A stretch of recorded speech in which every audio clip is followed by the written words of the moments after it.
Network. It's your boy Marlon Whitfield, and I'm still here with my guest, Dr. Jordyn Nordae. Hey. So Jordyn, I got a couple more questions for you. You talked about your love and your passion for doing what you're doing in pharmacy. What was that process like as far as you taking the test, and how'd you get through it? What was that like? Yeah, so the test itself is hard, like unmatched hard, probably the hardest thing I've ever done in my life. And it's a lot of studying, a lot of time just spent just trying to get the information in your brain so you can pass. And so I think one of the things that you deal with, like this is a huge obstacle, right? But you have to really dig deep and find that love, find that passion. Remember your why. I tell my students that all the time, like remember why you got here, why you were doing this in the first place, because that's really going to be the only thing to motivate you trying to get to the next level, trying to finish out this crazy test and get to where you're trying to go. Did you pass it your first time? Kind of. What? Kind of. What? Yeah, it's a crazy story.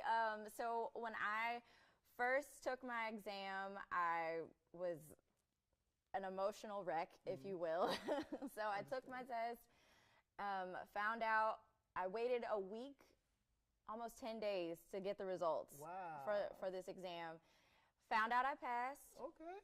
Yay. And then I'm at a concert with friends. We're having a good time celebrating.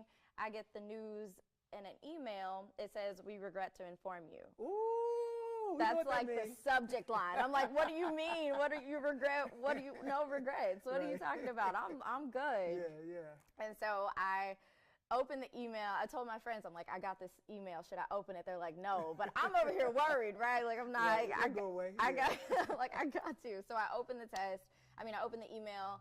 It says, "We regret to inform you, you actually did not pass your test. Whoa. You failed." And I obviously was heartbroken, distraught, bawling, all of that. Wow. So that made the trip not as fun, but but we got back, and I talked to my boss. I said, "Look, I'm gonna take 2 weeks off, study hard, knock it out," and then I took it again and I passed. Man, congratulations on the resilience. Hold on. So did you have a job in pharmacy?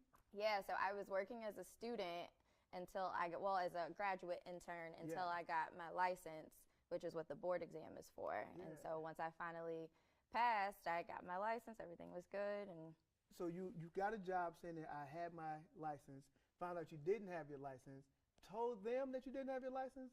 So you're the type of person who would find money and turn it in to the police? No, that's not how that worked.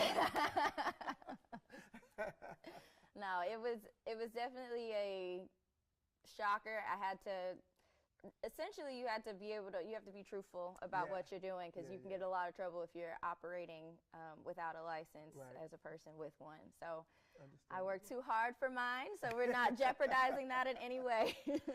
What for kids that are looking to get into the medical field, what do you think one of the biggest lessons you learned in this experience? Yeah, resilience. Like I said, like there's so many obstacles. Like you're gonna go through being the only black face at a PWI. You're gonna go through family. You're gonna go through traumatic deaths. You're gonna go through a ton of just like life stuff is gonna happen. Life is gonna be life, on top of schoolwork and extracurriculars and all the stuff that you would do at higher education. But honestly, it's so beautiful on the other side when you're able to say, like, look what I've been through, though. Like, this is who I am. Like, I'm able to be this person, and especially knowing, like, I've done this with a good heart and stayed true to myself.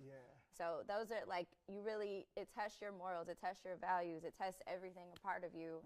And at the end of the day, like, you just got to, like, do what you got to do. Exactly. Do what you got to do. So listen, I appreciate you, Jordyn, stopping by and really sharing that information, sharing those jewels with us. A lot of great information. Again, we appreciate you. We salute you as a black pharmacist doing your thug thizzle right here on the ITV network. Make sure y'all keep it locked.